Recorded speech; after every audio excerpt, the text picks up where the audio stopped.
अस्सलाम वालेकुम नाज़रीन, मैं हूं मंसूर अली खान। प्रोग्राम में आपको खुशामदीद कहेंगे। नाज़रीन, पाकिस्तान तहरीक इंसाफ की उम्मीदें थी कि जैसे ही PDM की या मुस्लिम लीग नून की जो इत्तेहादी हुकूमत है जब वो जाएगी और निगरां हुकूमत का सेटअप आके मामला को संभालेगा तो उसके बाद पाकिस्तान तहरीक इंसाफ की मुश्किलात शायद आसान होना शुरू हो जाएंगी।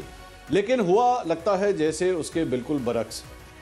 मेरे कप्तान के हवाले से आज उनकी तकरीबन 9 जमानतों की दरख्वास्तें मुस्तरद हो गई। उनके भांजे हसन न्याजी गिरफ्तार हो चुके हैं और उनको अब कोयटा पुलिस के हवाले कर दिया गया है, जहां से बताया जा रहा है कि उनको लाहौर पुलिस जो है वो इसकी भी दरख्वास्त देगी कि इनको लाहौर शिफ्ट किया जाए, क्योंकि कोर कमांडर हाउस लाहौर के हमले के ऊपर वो भी पुलिस को मतलूब थे। दूसरी बात यह है कि पाकिस्तान तहरीक इंसाफ के लोगों के जाने का सिलसिला भी जो है वैसे ही जारी है। शमशान बुखारी साहब जो कि एक सीनियर रहनुमा थे पाकिस्तान तहरीक इंसाफ के, उन्होंने भी पार्टी को खैरबाद कह दिया और मुनज़्ज़ा हसन साहिबा उन्होंने भी पाकिस्तान तहरीक इंसाफ को खुदाफिज कर दिया है। आखिर ये मामला चल किस तरफ रहे हैं? पाकिस्तान तहरीक इंसाफ कहां तक जाएगी? क्या हालात खराब से खराबतर होते जाएंगे या बेहतरी की कोई उम्मीद है? पाकिस्तान तहरीक इंसाफ के सीनियर रहनुमा अली मोहम्मद खान साहब, जिन्हें बार गिरफ्तार किया गया और बिलाखिर उन्हें अब रिहाई मिल चुकी है, इस वक्त हमारे साथ वो इस प्रोग्राम के अंदर मौजूद हैं और उन्हीं से जानते हैं कि आखिर पाकिस्तान तहरीक इंसाफ का अब मुस्तकबिल क्या है। अली मोहम्मद खान साहब, अस्सलाम वालेकुम। वालेकुम सलाम। बहुत बहुत शुक्रिया अली भाई, आपने हमारे लिए वक्त निकाला। अली साहब, ये कहा जा रहा था कि जैसे ही हुकूमत तब्दील होगी तो शायद हो सकता है हालात कुछ बेहतर होना शुरू हो जाए तहरीक इंसाफ के लिए, लेकिन खबरें अभी भी कोई अच्छी नहीं आ रही। बुरी खबरों का सिलसिला ही जारी है, चाहे कानूनी मामला के हवाले से हो या सियासी मामला के हवाले से। बहुत शुक्रिया मंसूर भाई। अल्लाहुम्मा सल्लि व सल्लिम व बारिक अला सय्यिदिना मोहम्मद व अला आलि मोहम्मद। हाँ, आज जो जमानतें चेयरमैन साहब की खारिज हुई हैं तो उसमें तो हमारे वकला ने बड़ा अपना मुदल्लल मौक़िफ़ पेश किया है कि इमरान खान साहब तो आने के लिए पहले भी तैयार थे जब वो बाहर थे और अब भी तैयार हैं। वकला उनको लाना चाहते हैं। मुअज़्ज़ज़ अदालत हुक्म कर दे उनको ले आया जाए। पूरे पाकिस्तान नहीं बल्कि पाकिस्तान से बाहर की दुनिया भी जो पाकिस्तान को जानते हैं, जो पाकिस्तानी नहीं भी हैं, they all know Imran Khan is under arrest. The former Prime Minister of Pakistan is under arrest and he is not able to come to court on his own free sweet will. खुद अपनी मर्जी से अब नहीं आ पा रहे क्योंकि वो उनको आने के लिए अदालत का हुक्म चाहिए। तो मंसूर भाई, इसमें इमरान खान साहब का या हमारे वकला का, मेरी लीगल टीम का तो कोई मसला नहीं। अदालत हुक्म करे वो आ जाएंगे। तो इस तरह से हम तो इस फैसले से मुतमईन ज़ाहिर नहीं है और इसके ऊपर हम जो है ऊपर जाएंगे। हम इस पे अपनी भरपूर कोशिश करेंगे कि इमरान खान साहब की जमानतें जो खारिज हुई हैं वो इमरान खान साहब की अपनी किसी कमजोरी या वकला की टीम की वजह से नहीं है। इमरान खान आना चाहते हैं, अदालत हुक्म करे वो हाजिर होंगे। नहीं, लेकिन इसके अलावा भी अगर मैं खान साहब की एक जो दरख्वास्त थी जिसमें उन्होंने कहा कि जी अटक जेल से उन्हें अडियाला जेल मुंतकिल कर दिया जाए, उसके ऊपर भी किसी किस्म की कोई पेशरफ नहीं हो रही। तो मैं इसलिए हुकूमत की तब्दीली के साथ आप लोगों की बहुत सी उम्मीदें वाबस्ता थी। क्या आप ये कहना तो दुरुस्त होगा ना, या ये भी एक गलत आइडिया है कि आपको नहीं लगता था कि मामला कुछ बेहतर हो जाएंगे? नहीं मंसूर भाई, ये तो आपके कबूतर के भी लाने की खबर नहीं है। ये तो सबको पता है। हम कैटेगोरिकली ओपनली ये बात कर चुके हैं कि हमने हमारी कोर कमेटी ने और हमारे वाइस चेयरमैन जनाब शाह महमूद कुरैशी साहब ने जो है और सब ने वेलकम किया है तारर जो है अपना काकड़ साहब की जो उनकी नामजदगी है और उनके आने को, काकड़ साहब के आने को हम सब ने वेलकम किया है क्योंकि हम सबका उनसे एक ताल्लुक रहा है। पार्लियामेंट में हमारे ही एलआई बेंच पर बैठे रहे और हम सब ने उनको बड़ा पढ़ा लिखा और समझदार और एक जेंटलमैन टाइप आदमी, सब ने उनको एक अच्छा इंसान जाना है और उनका जो माजी का रिकॉर्ड है वो बड़ा अच्छा है। तो इसलिए एक एक्सपेक्टेशन लेवल वहां पे उस लिहाज से है कि एक अच्छा आदमी आया है। उनके मुकाबले में आप कुछ और भी अब एक्सपेक्टेशन के साथ ये है कि हम कोई एक्स्ट्रा फेवर नहीं चाहते। हम ये कह रहे हैं कि असल जो काम है काकड़ साहब का और उनकी टीम का वो क्या है। उन्होंने मुल्क नहीं चलाना मंसूर साहब, और ना आप और मैं और हम, ज़ाहिर है मैं और आपकी एक जनरेशन है, हम नहीं चाहते कि माजी की वो चीजें दोहराई जाएं। उनका काम है इलेक्शन कराना वक्त पे। एक तो वो सबसे बड़ी हमारी डिमांड है। हमारा कोर कमेटी का लेटर भी उनके पास चला जाएगा। और दूसरा ये है कि कुछ एज अ वजीर आजम उनके पास इख्तियारात होती हैं। वो क्या है? वो ये हैं कि स्टेट परसिक्यूशन, एग्जीक्यूटिव की जो परसिक्यूशन है, जो हुकूमत वक्त की, उर्दू में जिसको कहते हैं कि आप सियासी मुखालिफिन को दीवार से लगाना, पकड़ दकड़, जेलों में डालना, ये करना, उन पे पर्चे कर देना। तो इन चीजों का हमने उनसे मुतालबा किया है कि इन चीजों को आप वापस करें, आपके इख्तियार में है। कुछ चीजें बेशुमार जो शहबाज शरीफ साहब की हुकूमत में हुई और जिस तरह के सियासी मुखालिफिन को दीवार में चुना गया, उनके आते साथ ही जिस चीज की आप बात कर रहे हैं, उनके आते साथ ही शमशान बुखारी साहब जो है वो तहरीक इंसाफ को अलविदा कर गए। बाद में आपका सवाल जो है दूसरा वो ले ले, तो एक लाइन मुझे लेने दें। आज जो अब तो सेनेटर नहीं है, आज काकड़ साहब का पहला दिन था अपने ऑफिस में, तो मेरे ख्याल में हम उनको थोड़ा वक्त जरूर देना चाहेंगे, लेकिन ज्यादा नहीं, क्योंकि आज पहला दिन था। हम जांचेंगे, हम देखेंगे कि अब हुकूमत किस तरफ जा रही है। उम्मीद हम है कि जिस तरीके से शहबाज साहब ने चलाया और जिस तरह पीडीएम ने चलाया और जिस मकसद के लिए वो आए थे, उनका तो मकसद अपने करप्शन केसेस क्लियर करना था, वो तो कर गए, तो एक एक्सपेक्टेशन लेवल तो उनसे है। लेकिन जाहिर है अब उन किस तरह अपने ऑफिस को चलाते हैं, क्या जो हुकूमत है वो उन्हीं रविश पे चलती है जो शहबाज साहब की थी, या अब कोई बैक ट्रैक करते हैं, तो उसमें जाहिर है 1 2 3 दिन हफ्ता एक तो देखना पड़ेगा कि अब तरीका क्या है। लेकिन जाहिर है जब एक नई हुकूमत आती है तो अली साहब मुझे इजाजत दीजिए सवाल करने की। तो होती शमशान बुखारी साहब, मुनज़्ज़ा हसन साहिबा ऑर्गेनिक तरीके से आपकी नजर में पार्टी को छोड़ के गए हैं, क्योंकि ये तब छोड़ के गए हैं जब हुकूमत तब्दील हो गई, उसके बाद छोड़ के गए हैं?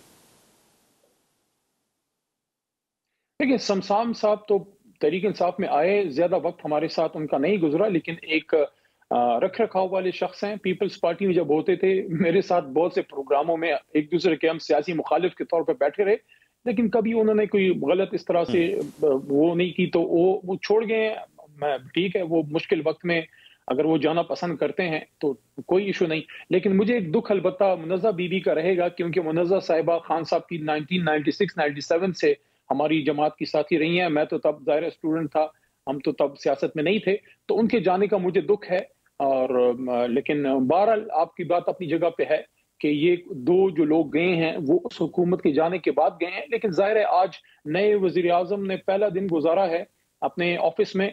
मैं समझता हूं कि हमें उनको थोड़ा सा वक्त, अभी हम देखेंगे कि वो आगे हुकूमत किस तरह चलती है।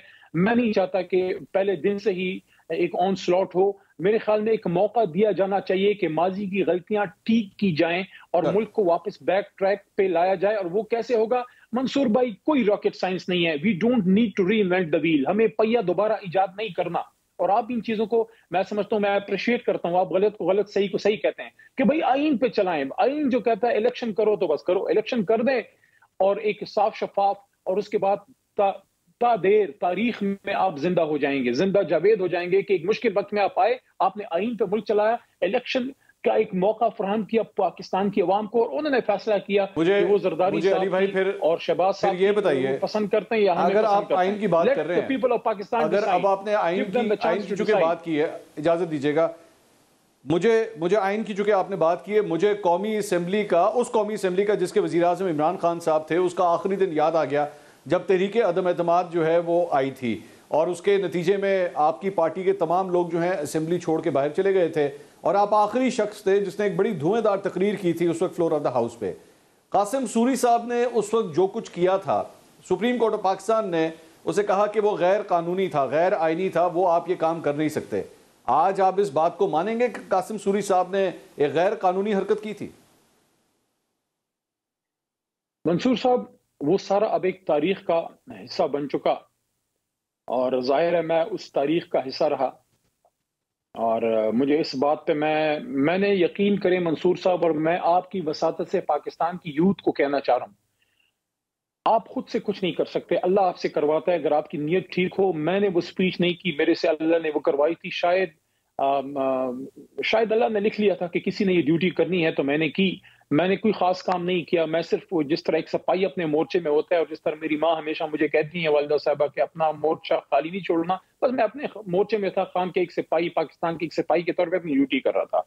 अब जहां तक आपके सवाल के दूसरे हिस्से का ताल्लुक है, उस पर सुप्रीम कोर्ट ऑफ पाकिस्तान का फैसला आ चुका है, और हमने हमेशा सुप्रीम कोर्ट के फैसलों को माना है। मानने का मतलब ये नहीं होता कि आपने सब तस्लीम किया है, कुछ फैसलों से आप इत्तेफाक नहीं भी करते, लेकिन आप मानते हैं। जैसे हमारे खिलाफ जब रात के 12 बजे अदालतें खुली, हमने उस फैसले को भी माना। इमरान खान साहब के खिलाफ जितनी तेजी से, मंसूर साहब, जितनी स्पीड से फैसले आए, और जब उनको जेल में डाला गया, जिस स्पीड से उनको जेल में डाला गया, क्या आपको स्पीड से उनकी अपीलें सुनते हुए आपको महसूस हो रहा है कि उनकी अपीलें भी उस स्पीड से सुनी जा रही हैं? लेकिन हम कोई अपनी अदलिया की हद तक नहीं कर रहे, हम आइन के अंदर रहते हुए अपना काम कर रहे हैं, अपनी अपीलें डाल रहे हैं, सब कुछ कर रहे हैं। तो वो एक तारीख का हिस्सा था। क्या वो भी मुनासिब था कि एक बाहर का मुल्क हमें साइफर भेजे और उसमें जो है बाकायदा हमारी हुकूमत थ्रेट हो? क्या वो एक हकीकत नहीं? मैं नहीं कहता मंसूर भाई, मैं नहीं कहता, मैं तहरीक इंसाफ का एक वर्कर नहीं कहता, पाकिस्तान की नेशनल सिक्योरिटी कमेटी कहती है, जिसमें उस वक्त का वजीर आजम, उस वक्त के chief of army staff, DJI, secretary defence, defence minister सब मौजूद थे, जिन्होंने कहा कि ये ब्लेटेंट इंटरफेरेंस है। और इमरान खान साहब को तो चले आप मार्जिन ऑफ एरर दे दें कि वो वजीर आजम थे तो उनके नीचे आ गया एलामिया, तो उन्होंने खुदा न खास्ता कोई उन्होंने प्रेशर डाला होगा, उन्होंने नहीं डाला। लेकिन उसी चीज को जब शहबाज शरीफ के वजीर आजम थे, उनके नीचे भी सिक्योरिटी कमेटी ने वही बात की जो इमरान खान साहब के नीचे की, और इमरान खान साहब विंडिकेट हुए कि भाई वो एक चीज आई थी, एक एब नॉर्मल सिचुएशन थी। मुझे इजाजत दीजिए, अगर मैं सवाल ना करूं तो नाइंसाफी होगी। अली भाई मुझे इजाजत दीजिए। आपने ये फरमाया कि जनाब वो एक साइफर आया था और उस साइफर में के बाद जो है नेशनल सिक्योरिटी कमेटी का इजलास होता है और वो ये बात एक्सेप्ट करते हैं कि ये ब्लेटेंट इंटरफेरेंस थी। एग्रीड, चलें मान लिया। अब खान साहब ने अरेस्ट होने से तकरीबन 2 महीने पहले एक नया बयानिया दिया, एक नया पॉइंट ऑफ व्यू दिया कि एक्चुअली वो जो साइफर के जरिए पैगाम था, वो पैगाम तो उस वक्त के आर्मी चीफ जनरल बाजवा के लिए था। अब मेरा सवाल यह है कि जब नेशनल सिक्योरिटी कमेटी का इजलास हुआ था, उस वक्त जब पहली नेशनल सिक्योरिटी कमेटी का इजलास हुआ था, उस वक्त आर्मी चीफ जनरल बाजवा थे। अगर इमरान खान साहब को यह लगता था कि जनरल बाजवा को यह पैगाम भेजा गया है, तो उसी नेशनल सिक्योरिटी कमेटी की मीटिंग में बैठ के जनरल बाजवा को कहते हैं कि जनाब आप हैं इसके रिसीवर, ये आपके जरिए ये सब कुछ हो रहा है। मीर जाफर मीर सादिक की वो जो गर्दान शुरू की गई जलसों के अंदर, उसकी क्या जरूरत थी? सीधा सीधा सामने एक शख्स बैठा हुआ तो उसे कहते थे जनाब you are responsible for all this. Mansoor sahab देखें, मुल्क की सबसे टॉप जो कमेटी होती है इस तरह के मामलात के लिए, वो नेशनल सिक्योरिटी कमेटी होती है, जिसमें वक्त का वजीर आजम होता है, जिसमें वक्त का वजीर दफा होता है, जिसमें इंटीरियर मिनिस्टर होता है। सिविलियन साइड पे टॉप के ओहदे सिक्योरिटी के लिहाज से यही बनते हैं। चीफ एग्जीक्यूटिव ऑफ कोर्स वजीर आजम ही होता है, और साथ में आपके सिपा सालार भी हैं और आपके और भी जिम्मेदार हसास इदारों के सरबराहान भी हैं। मैंने दोबारा ये बात आपको कर रहा हूं कि उनकी मौजूदगी में जब ये बात हुई कि ब्लेटेंट इंटरफेरेंस का क्या मतलब है कि वाज़े खुल्लम खुल्ला मुदाखलत हुई, और फिर उस वक्त उस हुकूमत ने जब ये फैसला किया, उस सिक्योरिटी कमेटी ने उसको एडवाइस किया कि आप डिमार्च करें, कि ये सफारती तरीके से आपने अपना एहतजाज रिकॉर्ड करना है। तो एहतजाज तो रिकॉर्ड तब होता है जब कुछ उस लेवल का काम हो कि आपने एक इतनी बड़ी ताकत को सामने आपने डिमार्च क्यों किया? इसलिए किया कि ब्लेटेंट इंटरफेरेंस हुई। और आप मुझे बताएं मंसूर साहब, जब सुपर पावर या बड़ी ताकतें ब्लेटेंट इंटरफेरेंस करती हैं तो वो मजाक नहीं करती, वो रजीम चेंज होती है। और अफसोस की बात है मंसूर साहब, अफसोस की बात है कि चले जो कुछ भी हुआ, आज आपका साबिक वजीर आजम जो है, उस सारे वाकयात के नतीजे में न सिर्फ रात के 12 बजे हुकूमत खत्म हुई, बल्कि वो गोलियां खाए बैठा है, बजाय इसके कि ये हुकूमत जो है, और जो साबिका हुकूमत भी थी, अब तो चलो ये इनका पहला दिन था, लेकिन साबिका हुकूमत के हवाले से बात कर रहा हूं कि सियासी इख्तिलाफ अपनी जगह, लेकिन मैं आज भी ये कहता हूं कि बेनजीर भुट्टो शहीद जो थी वो इस मुल्क का सानेहा है, वो इस कौम की बेटी थी। इसी तरह अल्लाह ताला ने किया। और Imran Khan sahab coming back to the topic, coming back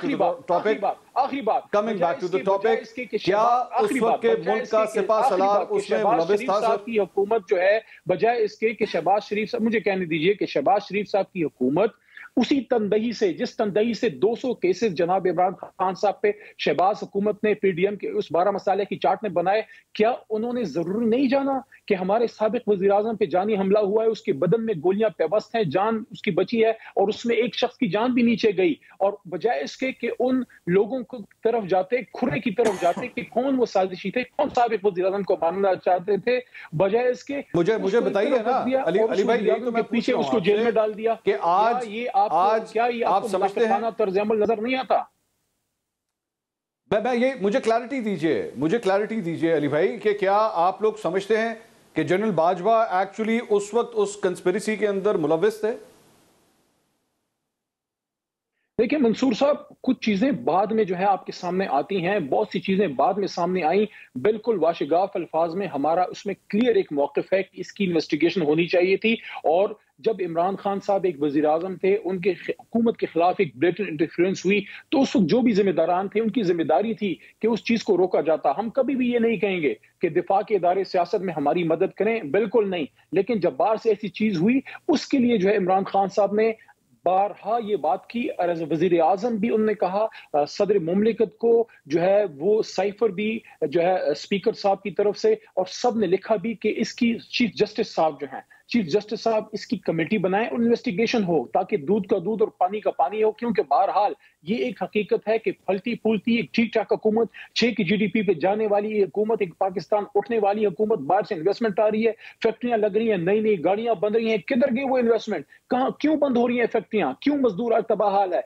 किधर है वो महंगाई जिसके लिए मौलाना साहब आते थे, मोहतरम मौलाना साहब, मरियम बीबी और बिलावल साहब और शहबाज साहब, जो आप मुझे बताएं क्या आज महंगाई कम है कि ज्यादा है, आप मुझे बताएं क्या आज इंडस्ट्री बंद है कि खुली है, आप मुझे बताएं कि एग्रीकल्चर की क्या सूरत हाल है, मंसूर साहब आप मुझे आज बताएं कि क्या आज आपका फॉरेक्स रिजर्व उतना है जितना हम छोड़ के गए थे, आप मुझे बताएं कि 16 महीनों में क्या उन्होंने 2000 अरब ये थोड़ी देर के बाद, आप मुझे बताएं भाई थोड़ी देर के बाद, तो क्या ये रिजीम चेंज से पाकिस्तान का फायदा हुआ? साहब मुझे ये कोई बताए कि आज से 16 ये सारे सवालात मैं साबका हुकूमत से करूंगा, मैं बिल्कुल करूंगा, ये आपके बड़े वैलिड पॉइंट्स हैं एंड आई एग्री। मुझे पता है आज महंगाई ज्यादा है, फैक्ट्रियों का बुरा हाल है, कारोबार का बुरा हाल है, ये सारे सवाल मैं उनसे करूंगा, but right now Ali sahab, right now you have to answer. Hassan Niazi sahab को गिरफ्तार किया गया, मैं आपका एक इंटरव्यू देख रहा था, आपने मुजम्मत की, आपने कहा 9 मई को जो कुछ हुआ दिफाई तंसीबात की जानिब नहीं जाना चाहिए था, गलत किया। हसान नियाजी को सजा मिलनी चाहिए, आप इसको सपोर्ट करेंगे या नहीं?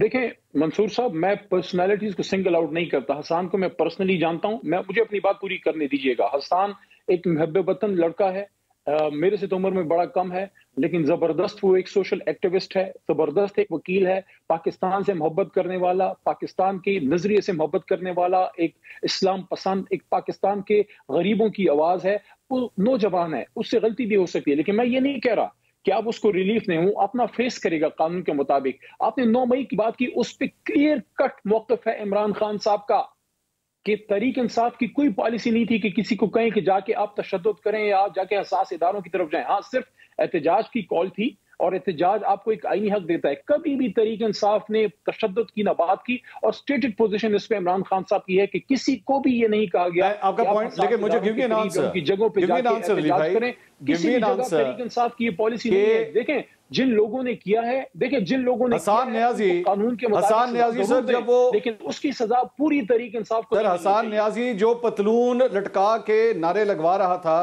वो सही हुआ या गलत हुआ? क्या ये इमरान खान साहब की पॉलिसी थी या नहीं थी? अगर नहीं थी तो फिर कहिए ना कि उसने गलत किया, ये तो कम से कम कहिए।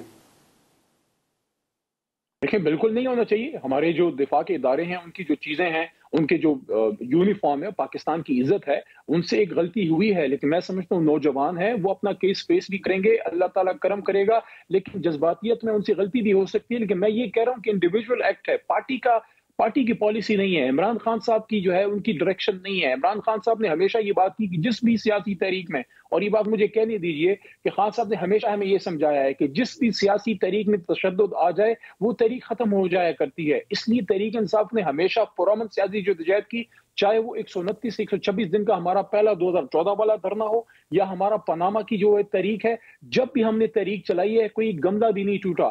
ये इसको जरूर मैं ये समझता हूं कि सुप्रीम कोर्ट को देखना चाहिए कि वो कौन से अनासर हैं जिन्होंने बीच में जाके एक मुल्क की सबसे बड़ी सियासी जमात और एक हमारे इदारों के बीच में एक रखना या फासला डालने की कोशिश की। पाकिस्तान की तरक्की इसमें है, जो इमरान खान साहब खुद कहते हैं, वो खुद कहते हैं कि पाकिस्तान की हिफाजत और पाकिस्तान के दिफा के लिए हमारे दिफा के इदारे इंतहाई अहम है। वो तो बारहा ये बात कह चुके हैं, और खुद उन्होंने ये बात की कि तहरीक इंसाफ ने कभी भी ये किसी को नहीं कहा कि 9 मई में जाके जनाब आप ये करें। This is not PTI's policy. Pakistan Tehreek Insaf पुरअमन लोगों की, एजुकेटेड लोगों की, प्रोफेशनल लोगों की, वकीलों, इंजीनियर्स, डॉक्टर्स, शायरों की, मजदूरों की, किसानों की जमात है। ये मिडिल क्लास की मंसूरियात की आवाज है। ये तहरीक इंसाफ बंद हो जाए ना, वही पुराने सरदार नवाब और वो लोग हैं। और इमरान खान साहब का गुनाह ये है कि उन्होंने गरीब आदमी को और मिडिल क्लास आदमी को इस पार्लियामान में पहुंचा दिया, वरना कहां अली मोहम्मद और कहां ये पार्लियामान, मुझे तो इसके करीब भी कोई नहीं आने देता अगर मैं तहरीक इंसाफ में ना होता। लेकिन मुझे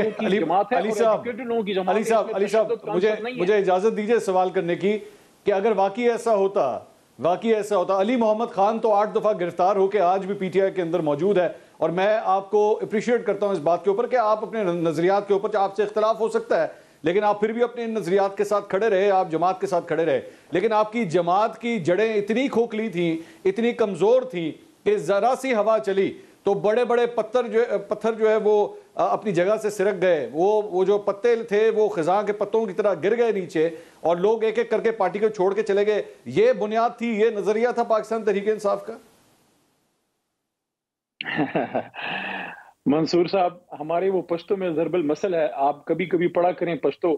हमारे हैं अब्दुर्रहमान बाबा, वो कहते हैं कि पल प्रदे पकी मालूम शी रहमाना कल अकल गमन बारान खई। इसका मतलब ये है कि कभी कभी इम्तिहान भी अच्छा होता है, आपको अपना पराया मालूम हो जाता है। तो खान साहब की जमात में जब 2011 में, हम तो ज़ाहिर है जमात में थे, 2011 में जब ये हुआ बहुत इन्फ्लक्स आ गया 12-13 में, दुनिया जहान के लोग आ गए, तो शायद उस इम्तिहान की कसौटी से ये जमात अभी परखी नहीं गई थी तकदीर के अवामिर ने। और जिस तरह पीपल्स पार्टी, जब बेनजीर साहिबा के वालिद जब फांसी चढ़ गए भुट्टो साहब, और उसके बाद मुश्किल से पीपल्स पार्टी गुजरी, तो उसके बाद पीपल्स पार्टी बनी।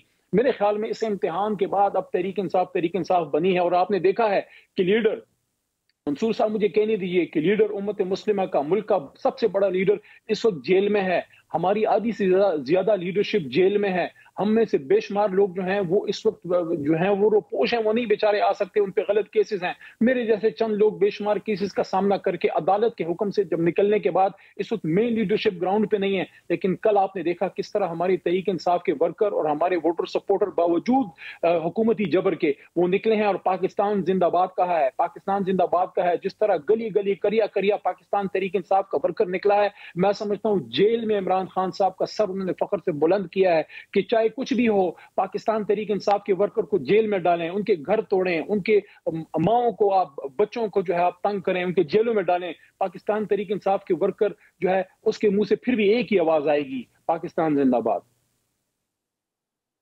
अच्छा चले, मैं अब आप एक सीनियर रहनुमा हैं, मैं आपसे ये पूछना चाहूंगा, आपकी नजर में इस पिछले 1 साल में, अब ये इसका दिल पे हाथ रख के अली भाई जवाब दीजिएगा, क्योंकि मैं ट्रस्ट करता हूं आपकी इस बात के ऊपर कि आप इस वो जिस तरह क्रिकेट में कहते हैं ना, वेल लेफ्ट नहीं करेंगे, and you're going to be factual about it, you're going to be truthful about it। क्या गलती हुई है आपकी नजर में पाकिस्तान तहरीक इंसाफ से या खान साहब से पिछले 1 साल में? सबसे बड़ी गलती क्या हुई? मेरे ख्याल में लोगों पे हद से ज्यादा ट्रस्ट करना। और मैंने एक दफा पूछा भी, ये मुझे, अब आपने बात कर लिया तो चले मुझे वो बात बताने दी जो मैंने आज तक मीडिया में कभी नहीं की। मैं और कासिम सूरी भाई खान साहब के साथ मुल्तान एक वर्कर कन्वेंशन पे गए पिछले साल गर्मियों में। तो खान पूरे रास्ते में, हम नूर खान एयरबेस से एक चार्टर प्लेन पे वो गए थे, छोटे प्लेन पे, तो खामोश थे। मैंने भी बात करना मुनासिब नहीं समझा, वो कोई सोच विचार कर रहे थे। वापसी में भी ज्यादा बात नहीं की। तो जब हम बनीगाला के करीब पहुंचे गाड़ी में, तो फिर उन्होंने गपशप शुरू की। तो उन्होंने कुछ लोगों के नाम लिए, उन्होंने कहा इस शख्स ने मुझे पीठ में छुरा घोंपा, इसने जो छुरा घोंपा।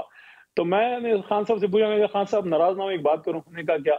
मैं कहा आप कहते हैं इसने छुरा घोंपा, उसने घोंपा, तो आपको पता नहीं लगता? उन्होंने मुझे एक ऐसी जबरदस्त बात की। उन्होंने कहा यार अली देखो, जब आप खुद ठीक हो ना, जब आप खुद सही हो तो आपको हर बंदा सही लगता है। तो खान साहब की एक आदत है, अच्छी भी है, लेकिन उन्होंने नुकसान भी उठाया कि वो ट्रस्ट बहुत करते हैं, हर किसी पे ट्रस्ट कर देते हैं, जो वो समझते हैं कि मैं ठीक हूं तो ये भी ठीक है। तो आपने सवाल किया कि सबसे बड़ा, मैं समझता हूं कि उन्होंने ट्रस्ट किया है, एतमाद किया है, और कुछ लोगों ने एतमाद को ठेस पहुंचाया है, लेकिन कुछ लोग खड़े भी हो गए हैं। देखें, कुछ दिनों के लिए जो है चीमा साहब हमारे गवर्नर बने, क्या वो वर्कर है, क्या वो जवान है? उसने पंजाब का सर फख्र से बुलंद कर दिया है। जो हमारे गवर्नर चीमा साहब, उन्हें जो जेल में पड़े हैं, जो हमारी यास्मीन राशिद साहिबा, इल्जाम उन पे जो भी हैं अपनी जगह, लेकिन इस उम्र में जिस तरह उन्होंने फेस किया है, हमारे शहरियार खान अफरीदी साहब, हमारे सदर जो है अली साहब, ये भी तो मानिए ना, तो लोग ये जो ट्रस्ट की आप बात कर रहे हैं, सुनिए, ये जो ट्रस्ट की आप बात कर रहे हैं, इसका एक दूसरा रुख भी है ना। इसका दूसरा रुख ये है कि इमरान खान साहब मर्दम शनास नहीं है।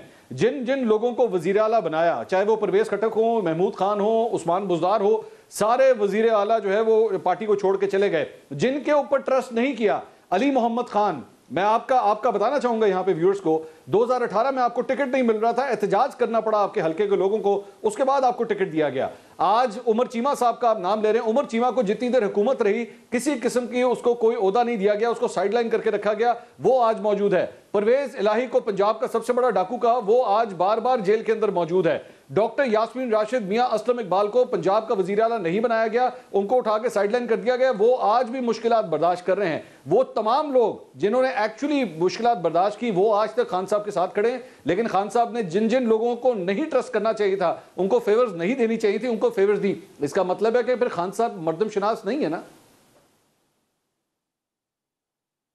देखिए, इतनी बड़ी जिम्मेदारी में आपसे कुछ गलतियां हो सकती हैं। जहां इमरान खान साहब एक बड़े लीडर हैं और जाहिर है एक फादर फिगर हैं हम जैसे बहुत से नौजवानों के लिए, वहां देखें वो फरिश्ते नहीं है, वो इंसान है, उनसे गलती हो सकती है। जिस तरह अभी एक चीज मुझे, और मैं अप्रिशिएट करता हूँ, आप भी करते हैं, लेकिन जो गलत बात होती है आप उसको कहते भी हैं। जिस तरह दो चीजें मैंने अभी कुछ दिनों में, मुझे कहने दीजिए ताकि वो एंकर भी सुन लें, जो एक लाइन लेते हैं, ना हमारी लाइन लें ना उनकी लाइन लें, वो लाइन ले जो सिरात मुस्तकीम है। आपने दो बातों को कंडेम किया, मैं अप्रिशिएट करता हूँ। बुशरा बीबी के खिलाफ जो हुआ, आपने उसको जो डायरी वाला ड्रामा किया गया, मैं उसको अप्रिशिएट करता हूं कि आपने बावजूद हमसे सियासी इख्तिलाफ रखते हुए आपने एक अखलाकी जो है एक पॉइंट, हाई पॉइंट लिया कि भाई आप किस तरह की खातून की इस तरह से जाती डायरी है और वो उनकी है भी नहीं, और फिर उन पे इस तरह के इल्जाम बुशरा बीबी पे जो लगे आपने कंडेम किया। और साथ ही साथ मैं जिस तरह बुशरा बीबी का आपने कंडेम किया है, मैं जो हिना बीबी के साथ जो लंदन में हुआ है, मैं उसको कंडेम करता हूं कि हमारी ना मशरिकी रवायात है ना इमरान खान साहब की तरबियत है। बल्कि मुझे आज ये भी कहने दीजिए, ये भी शायद किसी प्रोग्राम में मैंने ना कहा हो, बनी गाला की आज से कुछ 7-8 साल पहले की बात है, कोई 5-6 साल की शायद, कि जब कुलसूम बीबी बहुत बीमार थी, कुलसूम नवाज बहुत बीमार थी और अल्लाह उनकी मग़फ़िरत फरमाए, दुनिया में नहीं है, तो मीडिया में कुछ चीजें, कुछ हमारी सोशल मीडिया से भी कुछ चीजें आना शुरू हुई, तो खान साहब ने स्ट्रिक्टली हमें मना किया सबको बनी गाला में कि उनकी बीमारी पे कोई बात ना हो उन पे। और हमेशा हमने इसका लिहाज रखा है कि जो खवातीन सियासत में नहीं है उनका तो नाम ही ना है, और जो सियासत में है उनकी जाती जिंदगी नहीं, सिर्फ सियासी पॉइंट पे बात हो। तो इन चीजों से हमें दूर रहना चाहिए। और एक जो आपने आज बात की है, मैंने भी उस पर बात की है कि यार कुछ कोई हम खुदा का खौफ करें। जो क्रिकेट का भी आया है कि हम अपना मजाक दुनिया में उड़ा रहे हैं कि ये तो ऐसे ही है जैसे एक बदन से आप सर काट लें। पाकिस्तानी क्रिकेट से इमरान खान का नाम निकाल दें तो रह क्या जाता है? ये शोएब अख्तर, ये वकार यूनिस, ये शाहिद अफरीदी, बहुत बहुत शुक्रिया सारे तो इमरान साहब, आपने वक्त निकाला। मुझे I have to go for a break, मुझे ब्रेक का कहा जा रहा है। Thank you so much. और मैं फिर भी जाते जाते आपके बारे में ये जरूर कहूंगा कि पाकिस्तान तहरीक इंसाफ मेरी नज़र में एक खुशकिस्मत जमात है कि आप जैसा शख्स जो है इस जमात के अंदर शामिल है कि इतनी मुश्किलात बर्दाश्त करने के बावजूद, बार बार गिरफ्तार होने के बावजूद वो आज भी इस जमात के साथ खड़ा है। पाकिस्तान तहरीक इंसाफ अपने आप को खुश नसीब समझे आपकी वजह से। नाज़रीन, अली मोहम्मद खान साहब हमारे साथ मौजूद थे। एक ब्रेक लेंगे, ब्रेक के बाद मुस्लिम लीग नून के सीनियर रहनुमा अताउल्लाह तारड़ साहब भी हमारे साथ मौजूद होंगे और उनसे हम सवाल करेंगे कि ख्वाजा आसिफ साहब आखिर ये क्यों कह रहे हैं कि जब तक रिस्क मौजूद है नवाज शरीफ साहब वतन वापस नहीं आएंगे। कहां से रिस्क आ रहा है, आखिर किस चीज का डर है, जानेंगे उनसे एक ब्रेक के बाद। हमारे साथ रहिएगा।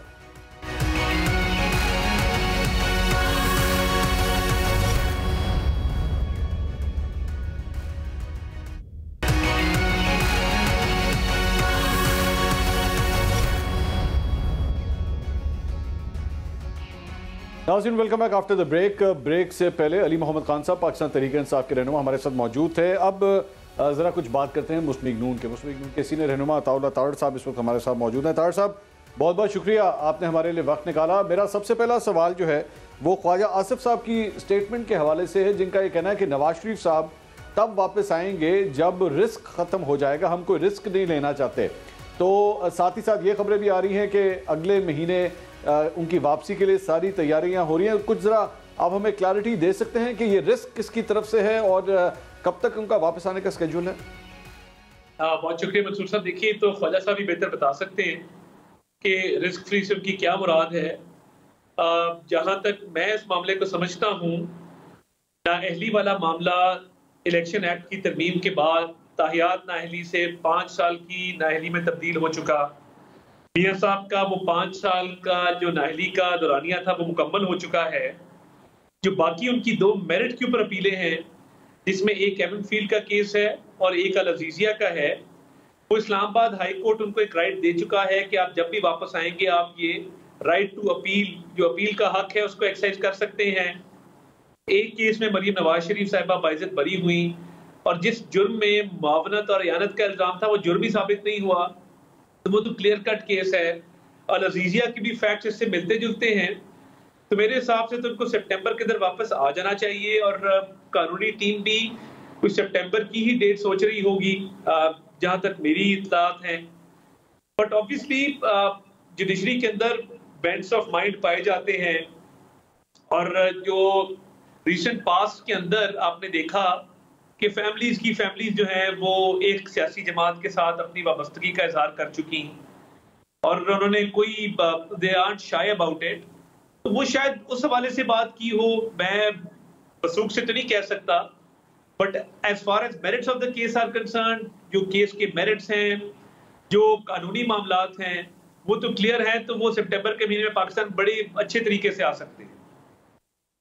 इस पे तारड़ साहब, आपकी पार्टी के ऊपर या नवाज शरीफ साहब के हवाले से पाकिस्तान तहरीक इंसाफ ये तनकीद करती है कि नवाज शरीफ साहब को जो है वो हर किस्म के अहम ओहदे के ऊपर जो है वो एक ऐसा शख्स चाहिए, या वो ये सोचते हैं कि ऐसा शख्स होना चाहिए जो उनके लिए कंफर्टेबल हो, जो उनके लिए प्रॉब्लम्स क्रिएट ना करे।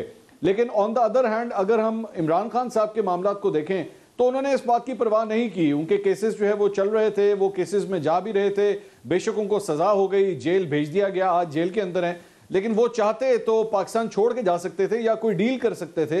लेकिन इसके बावजूद उन्होंने कोई ऐसी डील नहीं की, पाकिस्तान छोड़ने की बात नहीं की, पाकिस्तान में रहे और सजा भी भुगत रहे हैं इस वक्त। देखिए, इमरान खान साहब अभी बेयकीनी की सूरत हाल में है। उनको मेरा ख्याल है इस बात का यकीन ही नहीं था कि इस मुल्क में उनको भी किसी गलत काम की सजा मिल सकती है। हालांकि गलत काम किया ही उन्होंने, हमने तो किया कुछ नहीं था ना।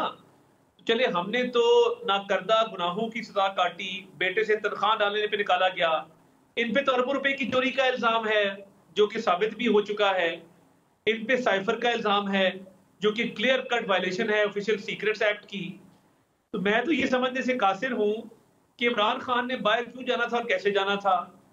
जब इतने बड़े बड़े आपने घपले किए हों और आपके केस मेरिट के ऊपर आप एक जज को भगा दें, दूसरे का वेट करें, दूसरे को अंडर प्रेशर करें, 6 साल आपका फॉरेन फंडिंग का केस चले, ताखीरी हरबे इस्तेमाल करें, तो मैं तो बड़ा क्लियर हूं कि इमरान खान साहब को यकीन नहीं था, क्योंकि पिछली दफा 24 घंटे उनको अंदर गए हुए थे, तो उनको बुला के कहा गया था गुड टू सी यू, और तमाम तर सहूलियात के साथ बाइज्जत रुखसत किया गया था। तो मेरा ख्याल है शायद वो कंफ्यूजन में है अभी भी और डिनायल में है कि वो तो उनको तो साथ खून माफ है। जितने जितनी जराइम की उनकी फहरिस्त लंबी है, किसी और की है ही नहीं। तो मैं तो नहीं समझता कि कोई बाहर जाना या कोई ऐसा मामला, मैं समझता हूं कि वो उनको बड़ी फेवर मिलती रही है, out of the way favour मिलती रही है। कोई और होता जिसने इमरान खान जितने गुनाह और जराइम किए होते तो शायद वो कुछ 40 साल की कैद के लिए अंदर होता है इस वक्त। अब तार साहब, ये खैर यही पॉइंट ऑफ व्यू जो है वो पाकिस्तान तहरीक इंसाफ का मियाँ साहब के हवाले से भी है, लेकिन मैं जारी बात है मैं उस डिबेट में अभी जाना नहीं चाह रहा। मेरा असल पॉइंट ये है कि अभी अगर मैं खान साहब के हवाले से बात करूं, वैसे ही मैं प्रिजम्पशन के ऊपर ये बात कर रहा हूँ, ये कोई खबर नहीं है, लेकिन खुदा न खास्ता अल्लाह उनको सेहत दे, अल्लाह उनको तंदुरुस्ती दे। लेकिन इमरान खान साहब को भी अगर बड़े मियाँ साहब के तरह कोई खुदा न खास्ता ऐसी बीमारी हो गई और उन्होंने दरख्वास्त की कि इसका इलाज जो है वो मुल्क से बाहर ही होता है, और वो अगर ये कहें कि मैं मुल्क से बाहर जाना चाहता हूं, तो आप सपोर्ट करेंगे इस चीज को? देखिए, अब ये डिपेंड करता है ना कि अगर कोई ऐसी नौयत की खुदा न खास्ता बीमारी है जो काबिल इलाज नहीं है। वैसे तो उनको ज़हनी तो बहुत सी बीमारियां हैं जो काबिल इलाज नहीं है, शायद वो ज़हनी मर्ज की अगर कोई दरख्वास्त देंगे तो उस पर गौर किया जा सकता है कि एक ज़हनी मरीज है जो बहुत सारी चीज़ों के बारे में डिनाइल में भी है, जो कभी कहता है बाजवा साहब ने हुकूमत गिराई थी, कभी कहता है अमेरिका ने गिराई थी, फिर कभी कहता है कि ह्यूमन राइट्स की वायलेशन हो रही है, अमेरिका से मदद तलब करो। तो ये तो बहुत सारे मसाइल है ना, उनके गंभीर मसाइल हैं। तो अभी तो साइफर का मामला आना है। वैसे तारिक साहब, कथा कलामी की माजरत, अगर तो ये बैरोमीटर्स है किसी की ज़हनी बीमारी का पैमाना नापने के, तो इस तरह तो जनरल बाजवा साहब के हवाले से मियाँ साहब ने भी बहुत सी तकरीरें की, लेकिन उसके बाद आप ही की जमात ने, छोटे भाई ने उन्हीं बाजवा साहब को एक्सटेंशन भी दी। तो इसको क्या कहेंगे? नहीं देखिए, मैं तो बड़ा क्लियर हूँ इस मामले पे। हमारा गिला क्या था? हमारा गिला यही था ना कि ये न्यूट्रलिटी नहीं है, और हम कहते थे वोट को इज्जत दो और वोट की इज्जत बहाल करो। एक पार्टी है तहरीक इंसाफ जो बजट पास कराने के लिए भी फोन कराती थी, इत्तेहादियों को भी फोन कराती थी, जिनको छोटी सी छोटी चीज एतमाद का वोट लेने के लिए फोन कराना पड़ता था। हम तो कहते थे कि एक न्यूट्रलिटी होनी चाहिए। जैसे ही न्यूट्रलिटी आई, ये धड़म से गिर गए और ये क्रैश कर गए। तो हमारा तो कोई ऐसा मामला नहीं है ना, हम तो फिर हमारा तो मामला खत्म हो गया, क्योंकि हम तो न्यूट्रलिटी डिमांड कर रहे थे और कह रहे थे कि एक लेवल प्लेइंग फील्ड होनी चाहिए, किसी को आउट ऑफ द फेवर नहीं मिलनी चाहिए। तो मैं नहीं समझता कि इसमें कॉल और फेल का तजाद है। चले चले, मैं ये एक और तारड़ साहब से, काकड़ साहब के हवाले से मैं एक सवाल करना चाहूंगा कि आपने भी फरमाया कि वोट को इज्जत दो का हमने नारा लगाया था। ये अनवारुल हक काकड़ साहब का जो इंतखाब हुआ है और जहां पे उनकी एफिलिएशंस बताई जाती हैं, आपकी हुकूमत जाते जाते आपके ख्याल में वोट को इज्जत दे दी गई? नहीं देखिए, अगर काकड़ साहब के बारे में ये तासुर दिया जा रहा है कि वो को प्लांटेड आदमी है, वो को पैराशूटर हैं। देखिए, एक शख्स जो मिडिल क्लास का सियासतदान हो, जिसने सहाफी के तौर पे अपने करियर का आगाज किया हो और जिसका किरदार गैर मुतनाज़ा हो, जिसकी शख्सियत जो है वो मुतवाज़िन हो, अब उस पे कोई चीज नहीं मिले। हमारे मुल्क में आदत है ना मंसूर साहब कि किसी पे कोई ना कोई छाप हमने लगानी होती है। अगर वो करप्ट नहीं है, फाइनेंशियली करप्ट नहीं है, मॉरली करप्ट नहीं है, छोटे सूबे से है, मिडिल क्लास का आदमी है, तो उसके माथे पे टैग लगा दे जी एस्टेब्लिशमेंट का आदमी है।